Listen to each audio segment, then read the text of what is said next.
आप जानते हैं कि यूकैरियोटिक सेल्स में क्रोमोसोम्स की साइज़ और नंबर्स वैरी करते रहते हैं और ये जो यूकैरियोटिक क्रोमोसोम्स होते हैं इसमें जो डीएनए होता है वो लीनियर होता है। और आपको ये भी पता होगा कि एक क्रोमोसोम एक डीएनए का बना होता है, तो डीएनए की लेंथ तो बहुत लंबी हो जाती है। अगर एक सेल के डीएनए को लेंथ वाइज स्ट्रेच किया जाए तो करीब 2 मीटर्स के करीब उसकी एक सेल के अंदर डीएनए की लेंथ हो जाएगी। और ये सब डीएनए एक न्यूक्लियस में पैक रहता है और न्यूक्लियस की साइज़ बहुत ही छोटी होती है।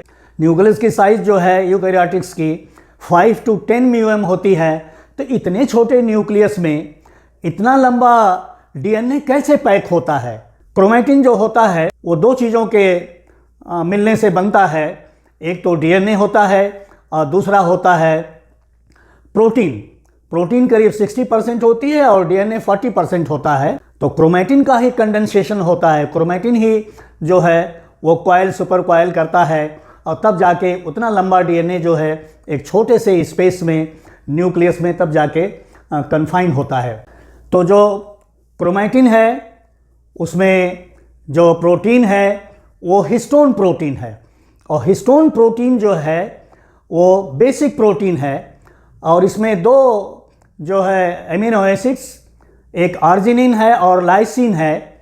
इस हिस्टोन प्रोटीन में इनकी बहुत प्रचुरता होती है, बहुत एबंडेंस में ये दोनों अमीनो एसिड्स पाई जाती हैं। इन द ईयर 1974 कॉर्नबर्ग ने क्रोमैटिन को में एक छोटे से सेगमेंट को देखा और जिसमें करीब 200 बेस पेयर्स थे और जिसको उन्होंने कहा न्यूक्लियोसोम। न्यूक्लियोसोम में 200 बेस पेयर्स होंगे और इसके बाद जो है एक इसमें देखिए न्यूक्लियोसोम कोर पार्टिकल है और न्यूक्लियोसोम कोर पार्टिकल में 147 डीएनए के बेस पेयर्स होंगे और इसका जो टर्न होगा 1.67 टर्न होगा।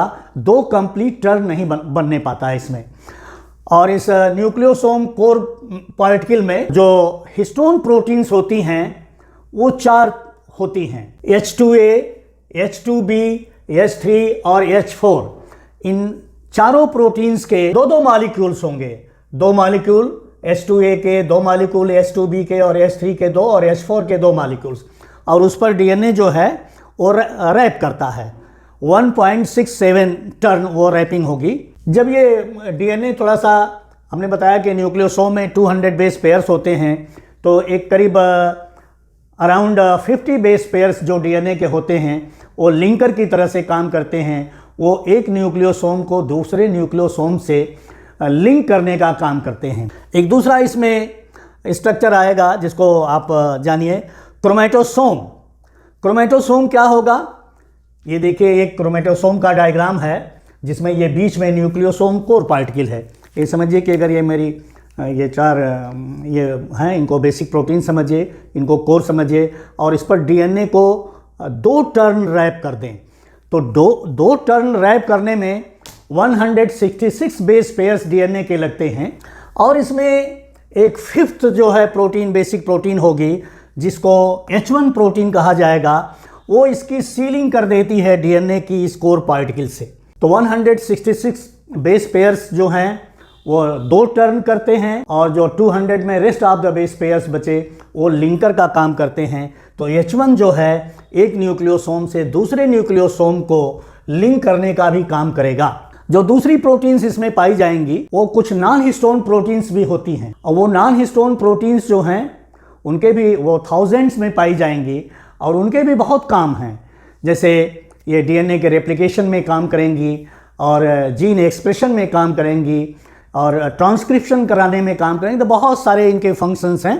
तो एक न्यूक्लियोसोम से जो दूसरे न्यूक्लियोसोम का जो इंटरवल होगा वो 200 बेस पेयर्स का होगा। देखिए इतना जो डिस्टेंस है, इतना में 200 बेस पेयर्स जो हैं ये डीएनए के पाए जाएंगे। और जब इस तरह से ये कोर पार्टिकल के तरफ टर्न करते हैं और टर्न करके ये दूसरे न्यूक्लियोसाइड से जो लिंक करते हैं तो जो क्रोमैटिन फाइबर बनता है वो 10 nm थिकनेस का हो जाता है। देखिए ये 10 nm थिकनेस है, यहाँ भी ये 10 nm थिकनेस इतना को दिखलाया गया है और ये सामान्य क्रोमैटिन फाइबर से 6 फोल्ड ज़्यादा होता है।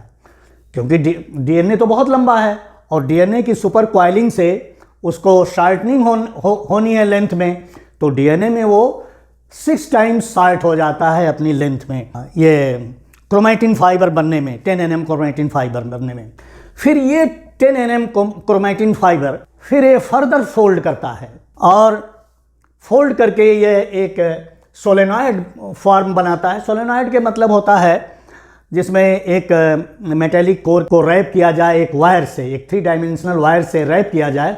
तो इस तरह से ये देखिए, ये मेटेलिक एक तरह से ये हिस्टोन का कोर है और इस पर जो है डीएनए की रैपिंग है। सोलेनॉइड स्ट्रक्चर बनने में करीब 50 फोल्ड जो है शार्टनिंग हो जाती है।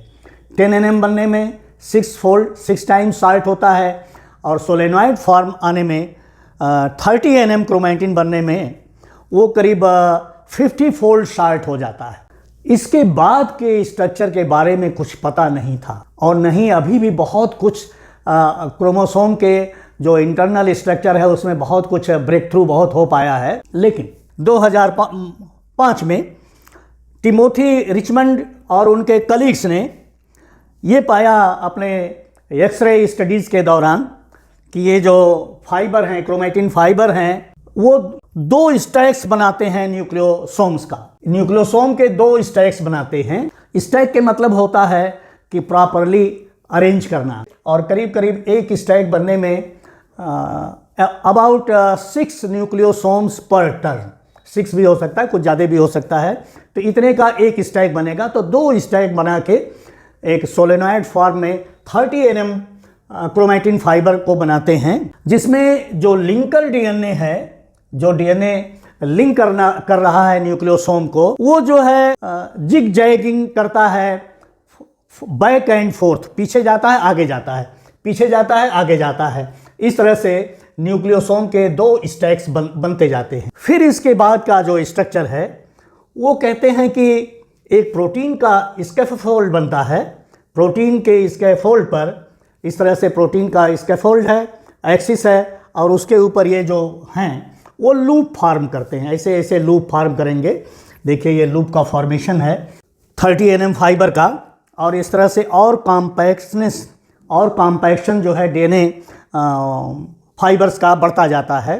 जब 30 nm क्रोमैटिन फाइबर बनता है और सेल नहीं डिवाइड करता रहता है और सेल इंटरफेज स्टेज में रहता है, तो मोस्ट ऑफ द क्रोमैटिन उसका डीकंडेंस्ड फॉर्म में रहता है, और जो डीकंडेंस्ड फॉर्म ऑफ क्रोमैटिन है उसको कहते हैं यू क्रोमैटिन। यू क्रोमैटिन जो है वो ट्रांसक्रिप्शनली एक्टिव है, उसमें ट्रांसक्रिप्शन हो रहा है, उसमें बहुत सारी सिंथेसिस हो रही हैं।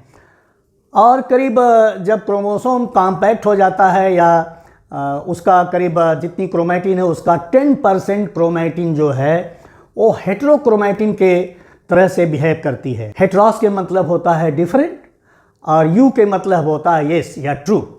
तो जो हेटेरोक्रोमैटिन होती है वो ऑल द टाइम कंडेंस रहती है, और जब क्रोमैटिन कंडेंस रहेगी तो उसमें कोई ट्रांसक्रिप्शन, कोई जीन एक्सप्रेशन नहीं होगा। तो यू क्रोमैटिन इंटरफेज स्टेज में 30 nm क्रोमैटिन फाइबर के फॉर्म में रहती है, और तब उसमें वो ट्रांसक्रिप्शनली एक्टिव होती है, सिंथेसिस होती है, जीन का एक्सप्रेशन होता है, तो बहुत सारे फंक्शंस उसके होते रहते हैं। यदि सेल डिवाइड कर रहा है और सेल इंटरफेज से प्रोग्रेस कर रहा है, प्रोफेज में जा रहा है, मेटाफेज में प्रोग्रेस कर रहा है, तो उस समय उसकी जो क्रोमैटिन है वो सब कंडेंस हो जाती है, सब सुपर कॉइल फॉर्म में आ जाती है, और वो उस समय उसकी जो क्रोमैटिन है वो ट्रांसक्रिप्शनली इनएक्टिव हो जाएगी, कंडेंस हो जाएगा उसका क्रोमैटिन, तो कोई ट्रांसक्रिप्शन उस समय नहीं होगा। जो मेटाफेज क्रोमोसोम है वो करीब 10,000 फोल्ड शार्ट करता है अपने को। जो नॉर्मल क्रोमैटिन है उससे 10,000 फोल्ड शार्ट, 10,000 गुना अपने को शार्ट करता है, और तब जाके उतने छोटे न्यूक्लियस में वो क्रोमोसोम्स जो हैं विजुअल हो पाते हैं, माइक्रोस्कोप के अंदर देखे जा सकते हैं। तो ये सारी प्रक्रिया जो है क्रोमोसोम के सुपर क्वाइलिंग होती जाती है, होती रहती है। इस जो ये लूप्स बन रहे हैं और ये जो कॉम्पैक्शन और हो रहा है, इसमें एक कॉम्प्लेक्स ऑफ प्रोटीन होती हैं, एक प्रोटीन का कॉम्प्लेक्स होता है जिसको कहते हैं कंडेंसिन। वो कंडेंसिन प्रोटीन जो है क्रोमोसोम के सुपर कॉइलिंग में या कॉम्पैक्शन में हेल्प करते हैं।